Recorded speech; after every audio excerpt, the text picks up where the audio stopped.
A very good morning once again, and thank you for staying tuned to Sunrays at Sea. Welcome to our views where we talk about candid conversations. My name is Agi Uwase, and today we are talking about the conversation which you have probably had over and over again. And we are talking about tertiary institutions, or you can call it university education, vis-a-vis vocational training. Now, this comes in the wake of the high unemployment rate, especially in this country, which is projected that by 2023 it will be at 2.30%. That is so much compared to from 2018 it was at 1.7, and now it's projected that it will be at 2.30%. So people are talking about the fact that is university education still relevant, whereas others think that maybe now we should resort to vocational training and, you know, hands-on skills. Other people say, you know what, university education is still relevant and it's very important.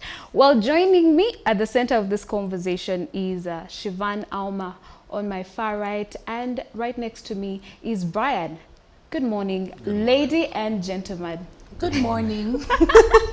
It's a beautiful Monday. Absolutely. And yes, today we are talking about university education vis-a-vis tertiary institution. Now, to put it a little bit into context, vocational education refers to training for a specific industry through combination of training and practical experience. And in many cases, vocational education combines learning in the college environment as well as practical work experience. And university education, this is where students go to tertiary institutions, and it leads to awarding of an academic degree. So, Shivan and Brian, today I'd like to ask to talk about, do you think that university education is still as relevant as it was back in the day? Because right now there's so many people who are on the streets looking for jobs, and these are graduates.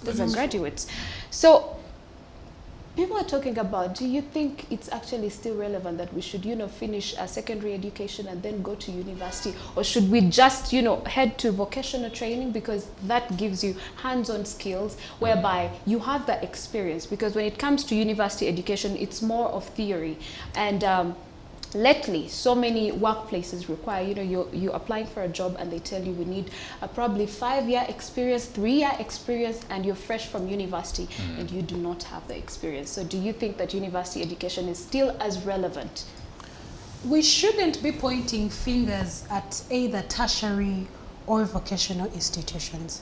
I think the problem is actually the people who go to these institutions. Whether you went to university or you went to tertiary, the point is you are given an education. What is stopping you from being skilled? Maybe if you're looking at the aspect of universities, then the question would be that some universities give a hands-on experience while others don't. I will give an example of myself, and I'm proud to say this. I went to Uganda Christian University. I have not been to any vocational institution or anything, not because it's something I did not want to do. However, I did actually have a bit of training and hands-on and all those things. But I went to Uganda Christian University, and right from first year, we were given hands-on training. We were taught how to edit, we were taught how to anchor, we were taught how to present, we were taught how to clean a camera, how to pack equipment. So again, when you're talking about universities, it depends. Because there are people who will go for the hands-on experience that the tertiary institutions, according to the mindset, give, and they'll still come out raw. So I do not think the aspect should be where you went to school or which institution you went to. The aspect should be, did you acquire the education? Yes. Are you able to put it into practice? Yes. Okay, if you acquired the education, are you saying that the education system in Uganda is more theoretical than practical? Because also those are conversations that we have been having. But for how long will you go moving to look for a job to explain to your HR or to explain to the person that you want to employ that, you see, I went to this place and I wasn't given the skills, so I'll learn the skills. They don't want to hear that. They want someone who knows how to handle that job. There are people who spend their time in classes, get masters, but when they go out into the field, it's totally different. That is why I keep saying that in a way, our education system in Uganda is lacking. Because that is the reason as to why we have so many youth on the road. Yes, you studied catering. Yes, you studied, thank God for lawyers, they do practice. Okay, yes, you studied HR, but what sort of skills do you have as an individual? So, I mean, at the end of the day, I don't think it should be the institutions we went to. It should be, okay, you went. Did you study? Okay, knowledge was imparted. Are you able to put those skills to use? But also the people who advertise for jobs. How do you advertise for a job and you say you want 5 years experience? What kind? So if everyone advertises, that's the thing. Literally companies that advise want 5 years, want 3 years. If you do not give that person the experience, where do you expect them to get it from? That is also not being fair, because you want the person to come when they have already trained them from a job and then they come and give you perfect work. That's not fair. And I think that is a policy that we need to change in Uganda. This issue of 5 years experience, 3 years experience, it doesn't make sense. Like, be an advocate for Buy Uganda, Build Uganda. You want 5 years experience? This graduate is fresh out of campus. Where do you expect them to get 5 years experience? It doesn't make sense. So make it make sense. Somehow I would agree with that, but I disagree somewhere. In the pre-colonial times, there were not many Ugandans that were educated. In fact, on a scale of 10, it would be like 1 or even none to find. And there were these colonial masters that were running companies like Ibeco, running coffee farms, cotton and all that, and they needed people to manage them. So they brought up the colonial education system, which would require accountants, lawyers, business managers, even doctors. That is where the stereotype of doctor, lawyer, engineer, or an accountant, if you're none of those, you've not done enough at school. Maybe if you've not done that kind of course, you've not gone to school. So every parent was pushing the kids to go to university and become a lawyer or a doctor or an accountant or an engineer. But during that time, there weren't many industries or companies that would require employment. So the people that would go to university would get jobs. But now we're following the same education system that is making lawyers, making a lot of engineers, and also having a lot of flat courses whose products come out of university and find nothing to do. Education, the university education is good. We definitely need it. The vocational institutions as well, we need them, but there is an imbalance. We are sending a lot of students to university and very few to vocational institutes. Let me cut you short. Is it about, are they sending them there, or that is what they opt for? Because I remember back in school, when would be filling those forms for university and tertiary institutions, everyone in school wanted to go to university. Everyone ignored the side of vocational training. So no one was sending anyone to university or to the vocational institution. It was us, because we look at it as legit, we look at it as prestigious. So it is the stereotype, because people think those that are going to university are the bright ones, and those that are going to vocational schools, there's that bias about vocational schools, that those that failed totally, they're the ones that will go to plumbing, carpentry, and all that. But if you look at a country like China, not many kids go to university. They're taken to vocational schools where they acquire skills, which skills they use to do to increase production, and which production increases employability. You find that we have places in Uganda, someone comes from Bali, but they don't know anything about coffee. Someone comes from Buganda, they have no idea about matoke. Someone comes from Ankole, they're clueless about cattle. Someone comes from the west, the north rather, and they don't know about the minerals there, the peanuts and all that. But this education system that we have from the colonialists has programmed us to study about things that don't even apply to us. You spend a lot of time studying about the Rhinelites, and you never go to Switzerland to see them. Only that. They ask you, what did Nambi forget? Napoleon Bonaparte. Napoleon and all that. Anymore. You're studying about wheat in Alberta, Canada. You're not studying anything about coffee in Bali. I was on a platform yesterday, and someone in Netherlands said, with a coffee coming from Uganda, no one should be poor. It is a gold mine. Like, if we started our resources here and utilized them and applied the skills to develop them, we wouldn't be poor. Uganda wouldn't be a third world country. But because we're in an education system where someone spends 7 years in primary and some 3 in nursery, then you go to secondary, you're spending some more 6, you go to university, and there's also 1 year vacation there. You go to university, you spend some 3-4 years, and then you come from there, you don't know anything. The only thing you know is theory. And the scientific subjects as well, they're more theoretical than practical. You go to The arts. the arts as well. You talk about sciences and all you're doing is study theory, which is not going to help you, instead of doing practical things that you can apply to do something. And then you come out of university and what can you do? That is why perhaps companies ask for 5 years experience. Because someone comes from Makerere University or any university in Uganda and they cannot do anything. Yeah, but Like, where are they practically supposed to can't get do that anything. experience if they don't get it on Okay. job? You see Because my the issue? system itself is not equipping them with enough skills Exactly. to do something. But also my issue is not just with the institutions that we go to. The issue is also the people who go to those institutions. What has taken you to school? What has taken you to UCU? What has taken you to MOOC? What has taken you to this vocational training institute? Are you making the best out of it? Or are you looking at the fact Siobhan. that I have to be a doctor, I have to be a lawyer? Wait a minute, you see, the second reason why we have high employment levels among the youth is that for them, they know being the best person on earth or getting out of school and people say, oh, you have made it, is when you drive a car, you wear a suit, you sit in office alone with a big round table, with AC on, with your legs up and a cup of coffee. No. Let me tell you, not everyone, that is not your calling. And let me shock you in life. Not everyone is also meant to be at a certain position. Because if we are all like that, wouldn't be having a security person, wouldn't be having someone who makes for us our meals at office. We all need to appreciate the fact that everyone's job is important. That's one. But also we need to appreciate the fact that the question is, are we creating job seekers or job creators? How about you create your form of employment? Let me so ask that even you, when you become HR and people come to us, I want to you ask for interject. 5 years experience.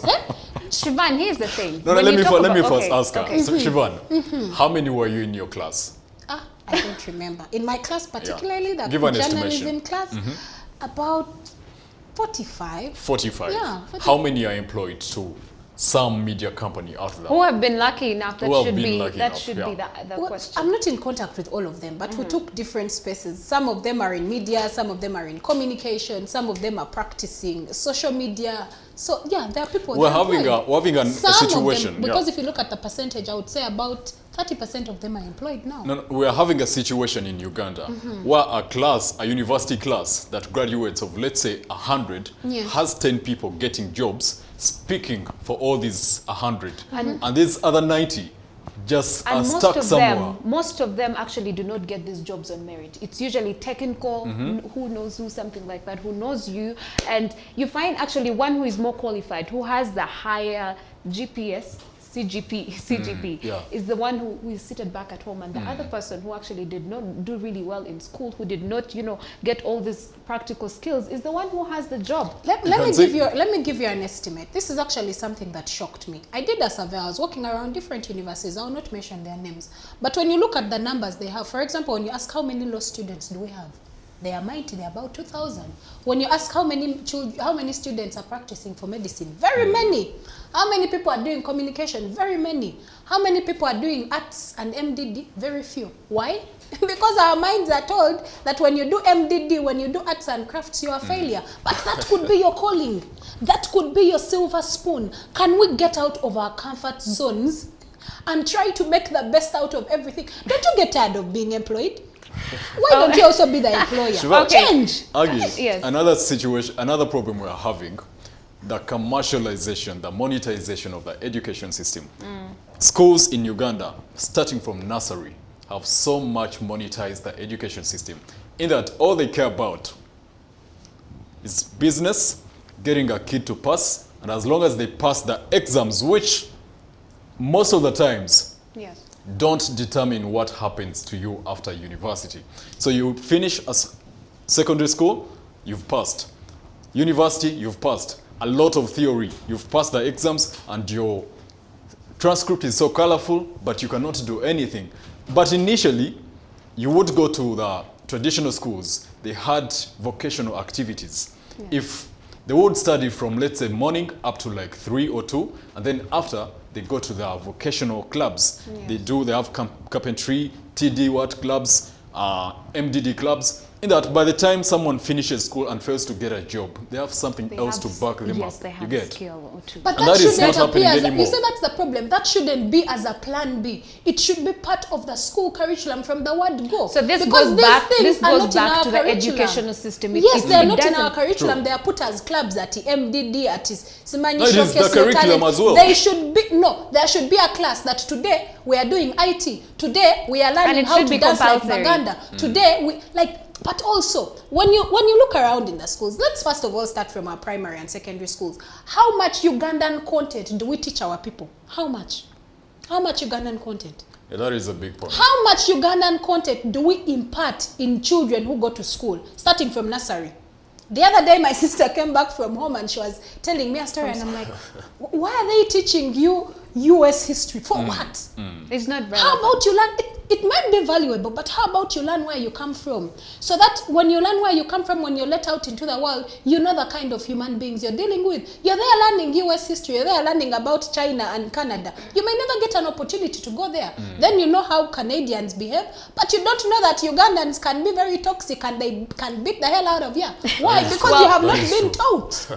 Well, Teach. as we continue to deliberate on this conversation, I'd like to actually highlight on some of the importances of university education. Much as we think that it's no longer relevant, it does really have its advantages, and one of them is skills necessary. It gives you skills necessary for the reaching financial goals. This is where you have the aspirations to reach a financial goal that you have set for yourself. Then higher education through a college or the university is necessary for preparing you for challenges after school.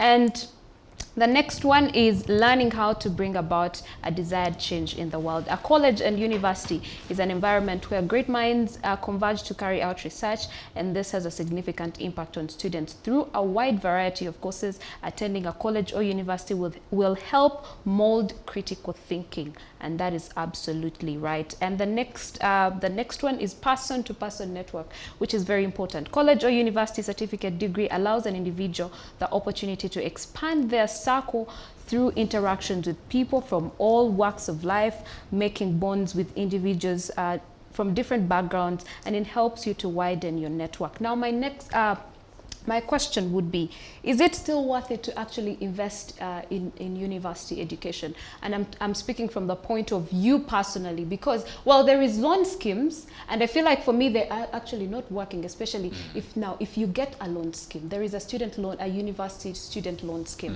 You get this loan, you go to university, you study human rights, or maybe you're studying psychology, and then at the end of the day, you're done with university and you have no job. And remember, you have to actually service this loan. You have to pay back that money. You do not have a job, you are on the street. Or maybe when you get the job, it's actually, it's paying you peanuts, where you do not have enough money to actually service your loan, as well as taking care of yourself or whatever other people that you are taking care of. So is it actually still relevant, or people should be encouraged to actually focus more on the tertiary institution instead of the government putting a student university loan scheme? Should they re-strategize and redirect that scheme to the tertiary institutions? I believe it is a bad deal to get that loan, that student loan, to go to a university, unless you're going to do a scientific course, let's say medicine, or technically To cut you a little scientific. bit short, do you know that there's actually doctors and nurses who are unemployed? If you're a doctor, you can easily start up a business as a doctor. Where do you and get your the own startup? clinic. It is easy. It is easy, I believe.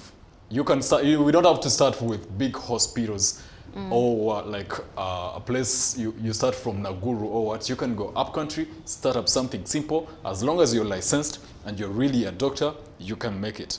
But we have many flat courses. Actually, they're like 80% of the courses done in Ugandan universities. Don't waste. I don't believe. What do you mean by flat courses, Brian? A flat course is like human rights.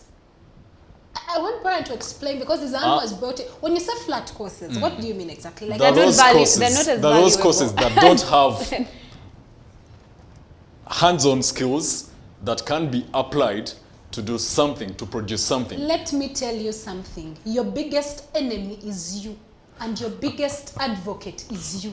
Regardless of what you have been given, you can make the best out of it.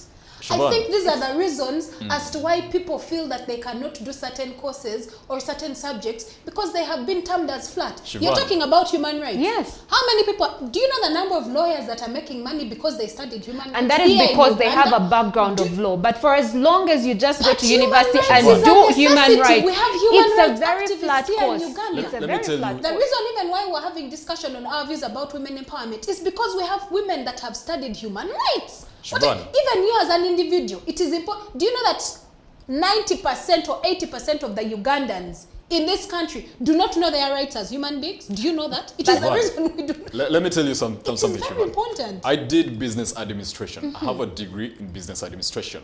But after university, that couldn't help me get a job.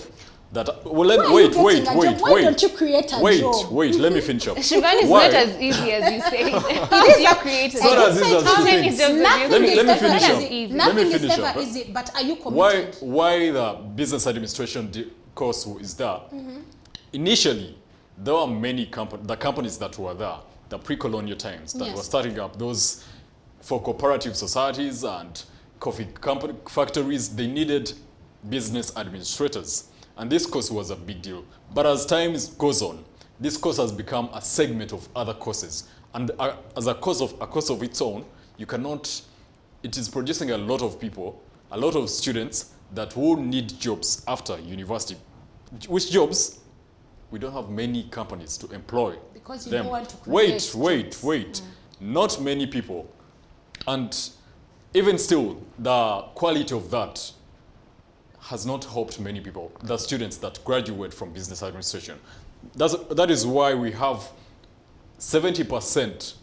Actually, Uganda is one of the countries with the highest number of entrepreneurs. But again, those entrepreneurs that start up business don't even survive 1 year, because they studied a lot of theory and less of practical stuff, practical skills in managing a business. So they have to learn from the school of hard knocks. That is But indeed again, true. if you look at an economy like China's economy, the US, we have students who don't even have a degree or a diploma running companies, businesses, because they got practical knowledge as early as primary.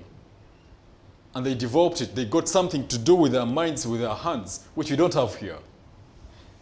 Well, anyway, as we wind up this conversation, I'd like to give you a little, few tips on the good thing about tertiary institutions, especially for people who are biased about going to tertiary institutions. And one of them is you get the practical experience. One of the most significant advantages of vocational education is that you get hands-on experience. Vocational courses are designed to engage you with industry leaders and learn employment skills on the job. And also, you graduate quicker. While you go to university and spend about 4 years, especially if you're doing like a low course and then you have to go to LDC, someone who goes to a tertiary institution will study for about 2 years, and before you know it, they get the job quicker than somebody. That you want to study or you want to study for a short time. Then after that, you come out and say, I want to be employed. My friend, you are lazy. Create your job. A tertiary skill gives you a skill to do with your hands. But she's saying a short time. For 2 years you come out, you can be a campus and do something that you can sell. Anyway, ladies and gentlemen, that is what we had for you on this segment of Our Views. But do not go anywhere, because Sunrise at Sea continues. Good morning.